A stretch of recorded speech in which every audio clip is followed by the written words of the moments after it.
হযরত আবু হুযায়ফা রাদিয়াল্লাহু তাআলা আনহু হতে বর্ণিত যে তিনি বিল্লাল রাদিয়াল্লাহু তাআলা আনহুকে আযান দিতে দেখেছেন। এরপর তিনি বললেন, তাই আমি তার ও বিল্লালের ন্যায় আযানের মাঝে মুখ এদিক সেদিক ডাইনে বামে ফিরাই। আযানের মাঝে মুখ ডাইনে বামে ফিরানো প্রসঙ্গে হাদিসটি সহিহ বুখারীতে ৬৩৬, ১৮৭ নম্বর রয়েছে। আমাদের সালাত ছুটে গেছে কারো এরূপ বলা প্রসঙ্গে ইবনে শিরিন রহমতুল্লাহ আলাই এর মতে আমাদের সালাত ছুটে গেছে বলা অপছন্দনীয়, বরং আমরা সালাত পাইনি এরূপ বলা উচিত। তবে এই ব্যাপারে নবী সাল্লাল্লাহু আলাইহি সাল্লাম যা বলেছেন তাই সঠিক।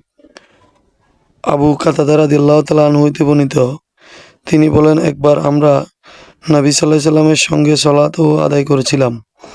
হঠাৎ তিনি লোকদের আগমনের আওয়াজ শুনতে পেলেন। সালাত শেষে তিনিও জিজ্ঞেস করলেন, তোমাদের কি হয়েছিল? তারা বলল, আমরা সালাতের জন্য তাড়াহুড়া করে আসছিলাম। নবী সাল্লাল্লাহু আলাইহি সাল্লাম বললেন, এরূপ করবে না।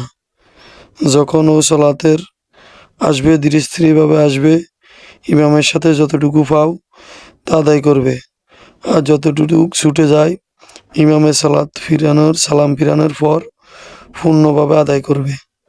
হাদিসটি সহিহ বুখারীতে ৬৩৫, মুসলিমে পঞ্চম খণ্ডে ২৮, আহমদে ২২,৬৭১।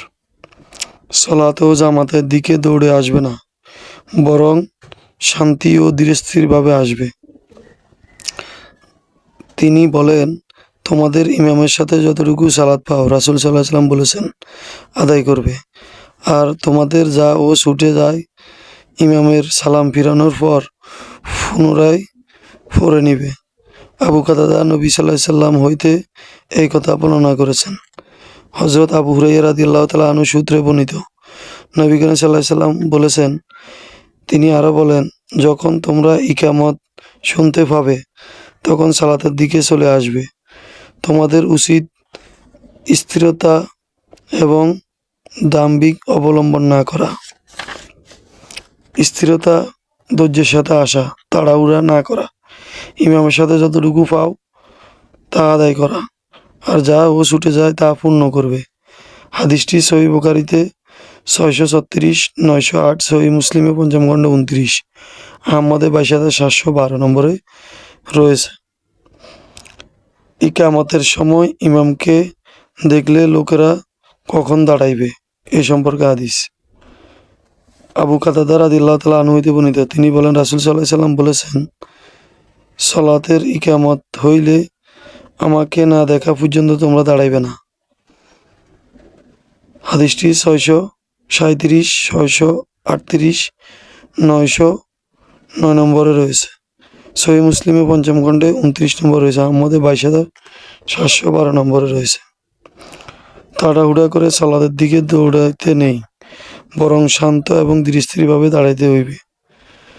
হাদিস নাম্বার ৬৩৮। আবু কাতাদা রাদিয়াল্লাহু তাআলা আনহু হতে বর্ণিত, রাসূল সাল্লাল্লাহু আলাইহি ওয়াসাল্লাম বলেছেন, সালাতে ইকামত হইলে আমাকে না দেখা পর্যন্ত তোমরা দাঁড়াইবে না। ধীরস্থিরতার প্রতি লক্ষ্য রাখা তোমাদের জন্য একান্ত কর্তব্য। আলী ইবনে মুবারক রহমতুল্লাহ আলাইহি বর্ণনা করেছেন, শাইবান রহমতুল্লাহ আলাইহি অনুরূপও বর্ণনা করেছেন। হাদিস ৬৩৭, ৬৩৮ একই।